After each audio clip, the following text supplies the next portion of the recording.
Do you ever find yourself just thinking back to the pre-algorithm days of Instagram? The days where you were just taking photos of absolutely nothing and just chucking a bunch of filters on them, and that was like amazing content? Because I do. And I know quite a few people are reminiscing on those days as well. And I get why. Instagram feels hard. And when something feels hard, it doesn't often feel fun. I don't like it. I know a lot of people are falling out of love with the platform, which is why I wanted to film this video. I'm going to break down a bunch of different things that you could do to make growing on Instagram feel fun and feel easy again. So without further ado, let's just dive right in. Okay, so we're making Instagram easy. We're making it fun. We're bringing back the love and the joy behind posting on Instagram. The first thing that I'm going to want you to do is kind of reassess your goals on Instagram. Specifically, I want you to focus on just trying to achieve one thing. Now, what I'm referring to here, they're goals. They're often called objectives in the marketing world. And there's three most common goals that a lot of people have when it comes to Instagram. The most common one is growth. The second is engagement. And the third is usually like sales or conversions or leads if you're a business, right? What people often do is they focus on 2 or 3 of those at once. And I get why. The thing is though, when you're focusing on trying to achieve multiple things, that is usually when things get really stressful. Because suddenly you're not just focusing on trying to grow. Now you're like, oh, but I need my engagement rate to get up, but I also need to make some sales. It's a bit much. This is too stressful. So when it comes to making Instagram feel a bit more easy and a bit more enjoyable than it previously has, I want you to pick one of those things and focus on the one. So if you decide, okay, I'm going to try and grow, great.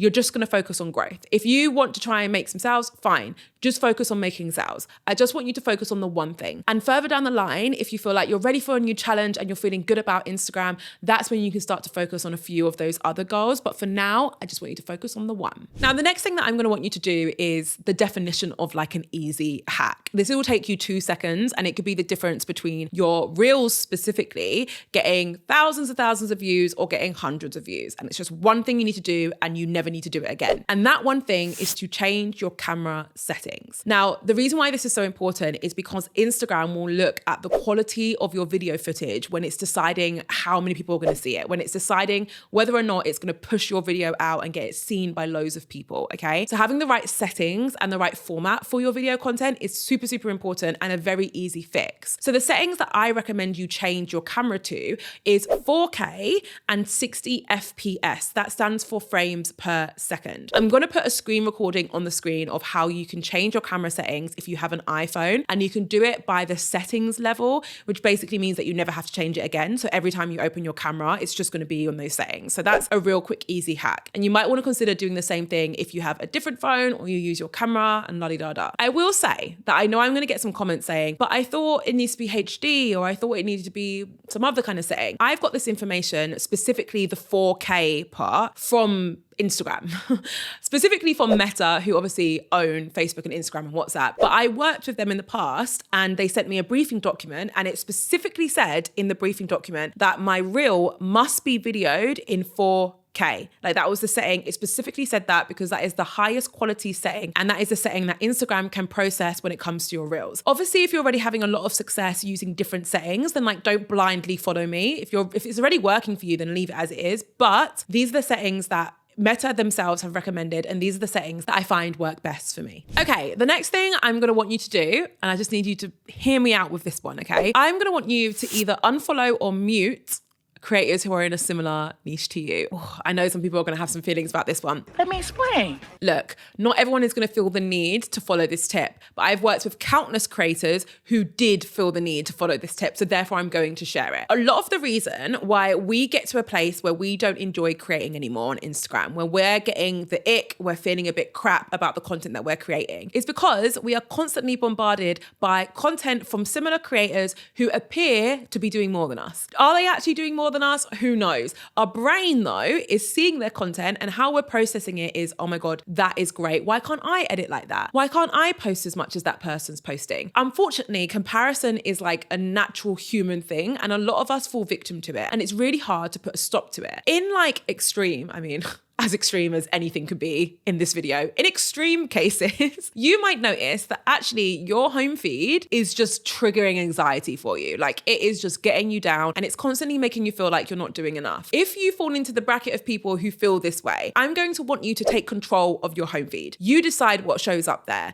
If there's someone who you want to continue following, but you just need a break from because they're just so good at content, it feels like this is giving hater energy. It's not. I really want to make this completely clear. We're not saying that we don't want to support these people, but for your mental health and for your happiness and well-being, you might want to mute them for a bit. If they are triggering you, even though they're obviously not intending to, you might want to mute them for a few weeks until you feel confident and comfortable enough, until you've fallen back in love with the craft and you feel like you could turn around, unmute them and go back to supporting the incredible content that they're doing. Again, not needed for everyone, but wouldn't be doing my job if I didn't share it, because I know, whether you want to admit it or not, there are a lot of people watching this who would find value from following that step. Okay, so hopefully we're well on our way to falling back in love with the app that is Instagram. One of the biggest ways that you can speed up this process and really fall back in love is to start creating the content that you love. And I know this might sound obvious, but what I notice a lot of people are doing, and I sometimes do it too, we fall into this trap of blindly creating for the algorithm. We're only ever creating for the algorithm. And what that means is sometimes we're producing content that maybe we didn't enjoy producing. It's not that we don't love the output. It's just that the process of creating it wasn't exciting for us. It didn't make us feel all warm and lovely inside, you know? It felt a bit like a chore. Now, when that happens, it's because there's been some disconnect there. It's because you've potentially watched so many of my videos. I will own up that maybe I'm part of the problem.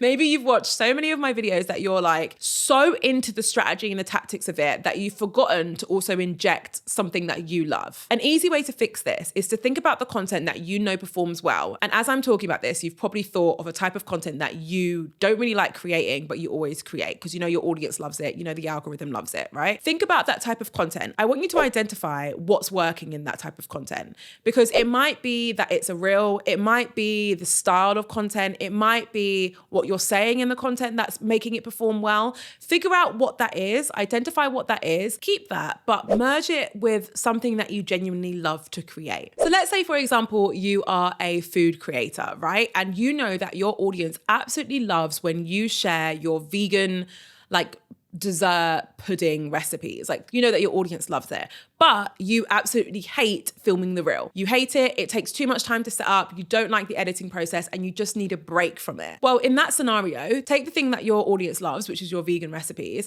and merge it with something that you love. Maybe you love taking photos or you love a good carousel. The next time you want to share that recipe, take photos and share the recipe as a carousel this time. Share it as a photo and put the recipe in the caption. Don't create the reel because you know that you don't like it and you know that it's making you feel icky and it's making you fall out of love with what you're doing. So stop for a second, identify the thing that's working and merge it with something else that works for you. The next thing is all around micro improvements. Now, I have spoken about this topic before on my content, and I remember I got a comment from someone, it was a very lovely comment, but they were basically saying that they don't like the idea of having to make micro improvements to their content because it feels, I think it was just that it felt like it was too much pressure, right? They don't want to always feel like they need to improve their content. So when I'm talking about micro improvements in the context of this video, what I'm actually referring to is just focusing on improving one thing at a time rather than everything. Like, that's really what the micro improvements are referring to. There are so many different things that you could do on Instagram that could help your content perform better. There are so many different tactics you could try and so many different strategies, and it could feel really overwhelming, especially if you're trying to implement all of them at once. So instead, focus on one thing that you're going to improve and then make micro improvements to that thing. Maybe you want to focus on improving your reels because you love creating your reels. Great. Then just focus on making small changes to your reels, right? And improving those. Maybe you want to focus on your stories. Maybe you want to focus on your DM management. Whatever it is, just pick the one. There are so many different elements to running a good Instagram channel. Just pick the one thing first and just focus on that. Okay, so this is one of my absolute favorite things to do, which makes creating content and growing on Instagram genuinely feel so much easier. And it's basically a concept from the book Atomic Habits, and the concept is all around habit stacking. Now, what this is referring to is picking something that's already a habit in your life and then pairing that with a habit that you're trying to start from fresh. So let me give you an example of this. I currently take supplements, but I never used to. So this is like a new habit that I've tried to build. What I've done is I've anchored that habit to something that I already do as part of my day-to-day life. So every single night before I go to bed, I fill up my water bottle, right? What I've now done is I've placed all my vitamins next to where my fridge is so that every single night when I fill up my water bottle, I also take my supplements and my vitamins. I've merged the two habits together, or I've stacked them together, and it's made it a lot easier for me to build this new habit. Now, one of the ways that I use this technique to make posting on Instagram easier is I use it to keep me regular on my Instagram stories. So if you follow me on Instagram, you might have seen something that looks a bit like this on my stories at some point. I actually share a photo very similar to this multiple times a week. The reason why is because I've created a habit of it. So the existing habit that I have is that I take the lift downstairs every single time I leave my flat, which is ridiculous because there really aren't that many stairs. Like sometimes I will actually take the lift even if Jamie is taking the stairs.